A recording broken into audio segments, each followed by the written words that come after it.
Hello, hello, hello, and welcome to a quick rundown of Europa Universalis 5's Dev Diaries, and I swear this is just a coincidence. Numbers 6 and 7, Military and Diplomacy. We're now getting to the heart of what many grand strategy gamers live for, warfare.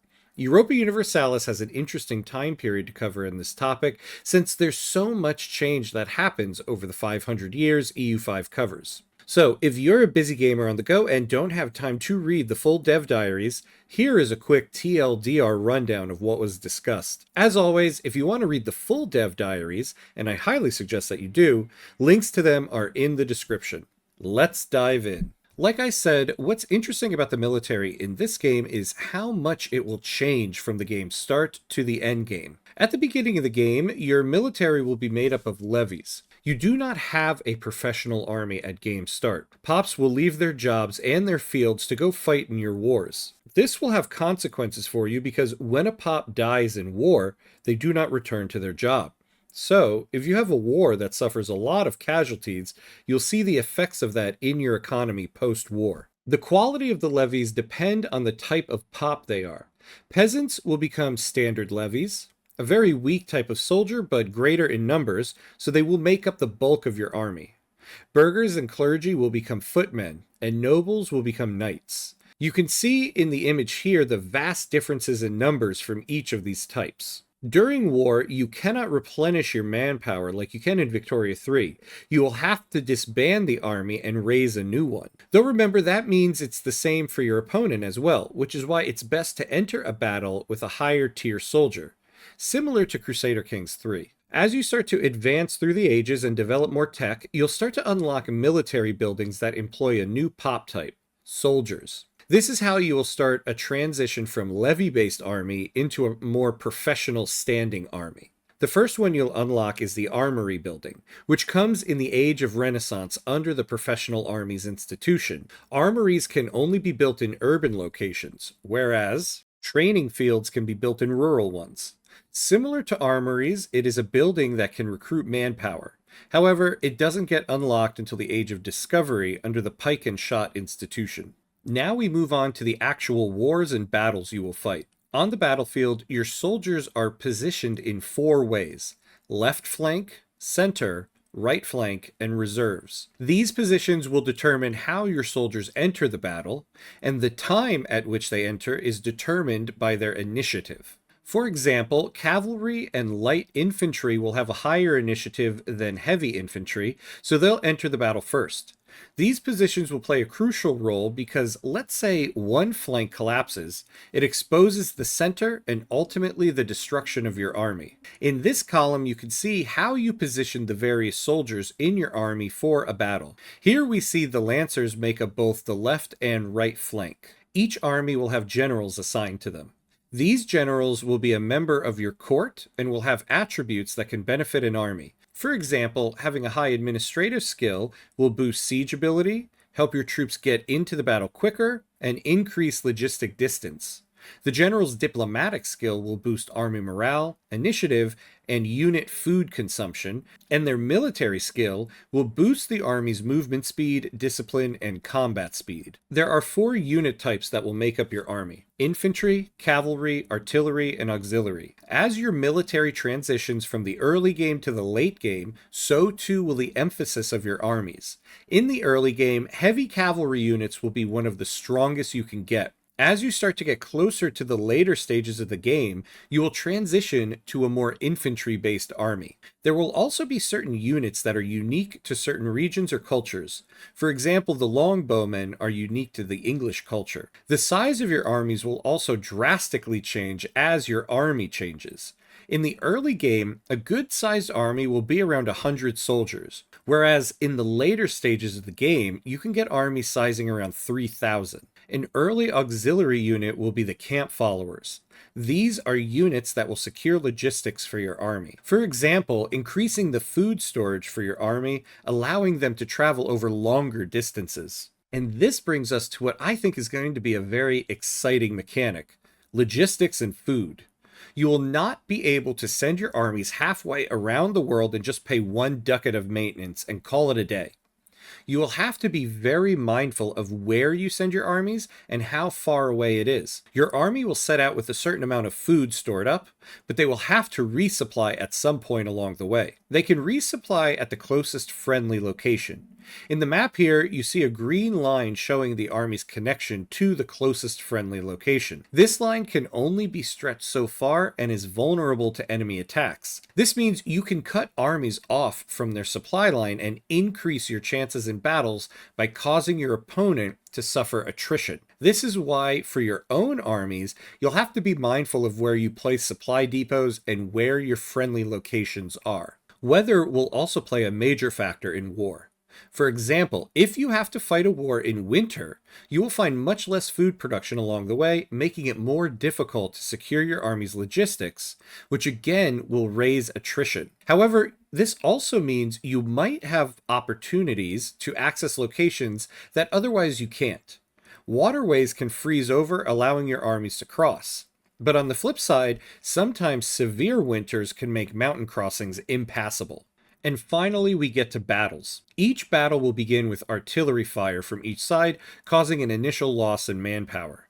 After that, the main phase of combat begins. Regiments will engage opponents based on their position, left flank, center, or right flank. They'll fight the opponent until one loses all their manpower or morale, then proceed to attack the next closest regiment. When a regiment retreats, it'll be replaced by another regiment that's in reserve. Once an army runs out of reserves, the army's morale will start to go down. Once one of the positions is lost, meaning one of your flanks collapses or even your center collapses, the rest of the army in the other positions will suffer, making the battle almost surely lost. There is also naval warfare to consider.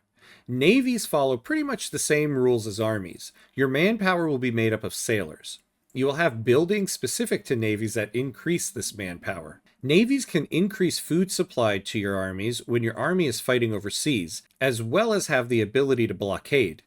Navies are also vital in peacetime as they can secure trade routes and give you a greater distance in colonization efforts. And that brings us to the next topic, and one very closely related to warfare, and that's diplomacy.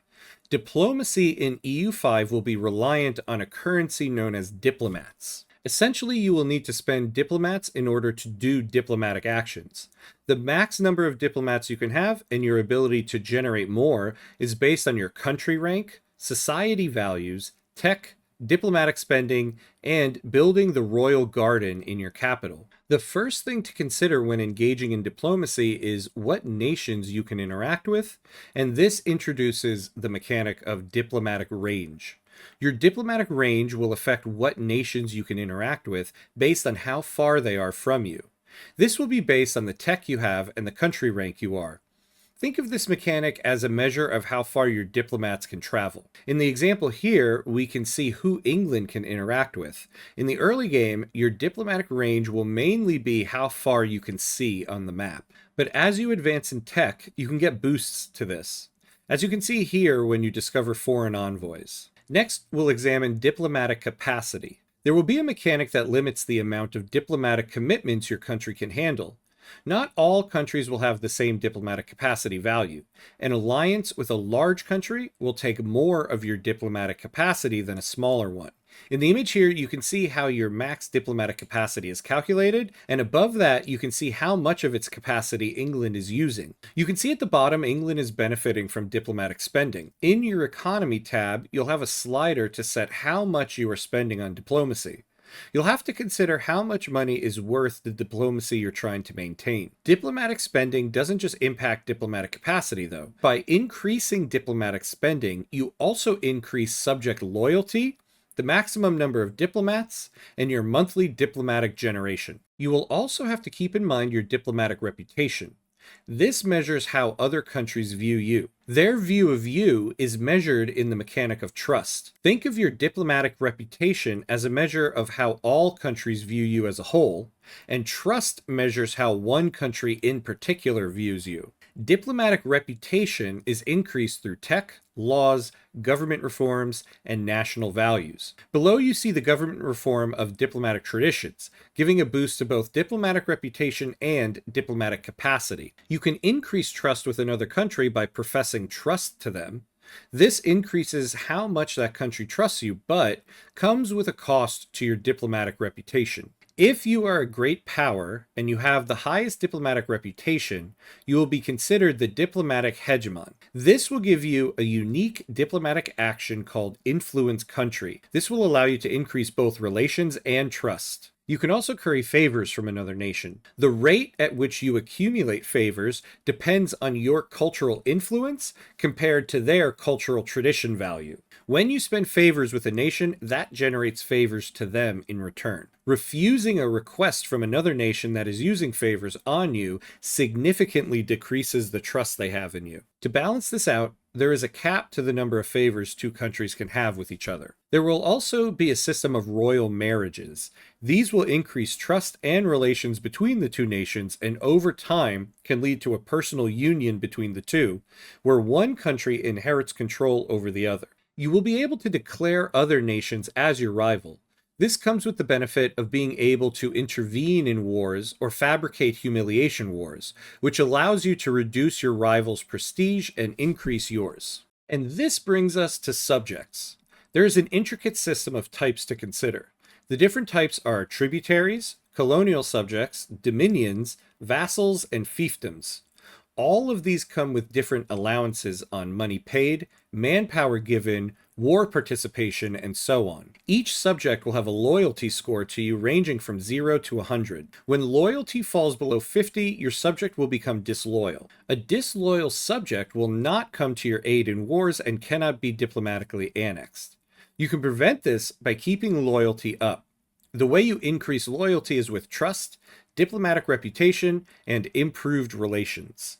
There will be a score for liberty desire as well. This measures the subject's desire to become independent from their overlord. This value ranges from -100 to +100, but has a monthly decay towards 0. So no matter where the number is, it's always trending towards the center back to 0. At some point, you may want to annex your subject. To do this, your subject needs to have 190 opinion of you and be above 125 relations. This integration isn't instantaneous, though. It'll take time. The time will depend on how many locations the subject has and how many cities and towns they have within those locations. Annexation will cost you 0.1 diplomats. There are some things that will speed up this process. For instance, having the same primary culture, having a higher cultural influence than your subject's cultural tradition, and being larger than them, as well as tech. Eventually, diplomacy will lead to war. Diplomacy is always the first step in a war, and that starts with your casus belli. If you are looking for conquest, you will need the support of your parliament. You won't always need parliament, though. Sometimes there will be actions that will give you claims. However, conquest is not the only reason to go to war and not the only casus belli. You can create a spy network to fabricate casus bellis. Examples of other ones are wars for disputing trade, humiliating a rival, declaring on an excommunicated ruler, or dealing with piracy. After 1737, you can use your spy network to create a conquest casus belli. Once you go to war, this will create antagonism against you with other nations. Countries with antagonism against you will be less inclined to engage in diplomacy and will sometimes join wars against you. However, antagonism isn't just created because of war. Countries can generate antagonism against you for things like differences in society values, government types, religion, culture, or language. Countries with over 50 antagonism against you will start or join a coalition international organization against you. These coalitions might declare war on you if they feel they are stronger than you militarily, or defend one another if you attack a member of the coalition. Sometimes nations will band together in what is called an international organization. Examples of international organizations are the Holy Roman Empire or the Japanese Shogunate. Sometimes these organizations will have laws that impact all the members or gameplay rules, such as the Holy Roman Empire's internal rule that you cannot go to war without a casus belli. An international organization will have a leading nation.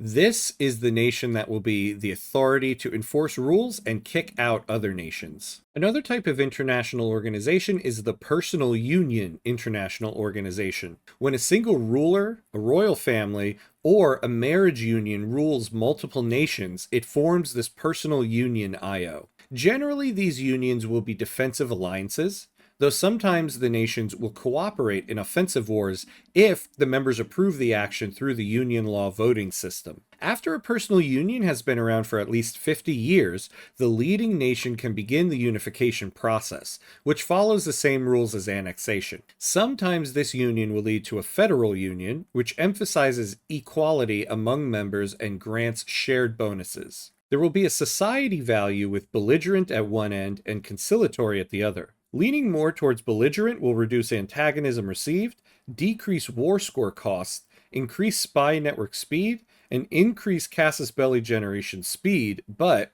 comes with a cost to diplomatic reputation. Leaning more towards conciliatory will increase cabinet efficiency, boost loyalty of subjects, and improve diplomatic reputation at the cost of antagonism gain and longer Casus belli generation speed. And with these two dev diaries, we are now caught up to all the EU5 dev diaries that have been released. Going forward, I'll be covering each of them one-on-one as they are released. I cannot tell you how excited I am for the release of Europa Universalis 5 on November 4th. But then, if you're watching this video and you've made it this far, you probably are as well. After the release of the game, I will have regular EU5 streams on Thursdays, one in the morning and one in the evening, similar to what I do with Victoria 3 on Tuesdays. Keep an eye out for those when they get scheduled, and keep an eye out for future Dev Diary TLDR videos as the Dev Diaries are released. That's it for now. As always, be awesome.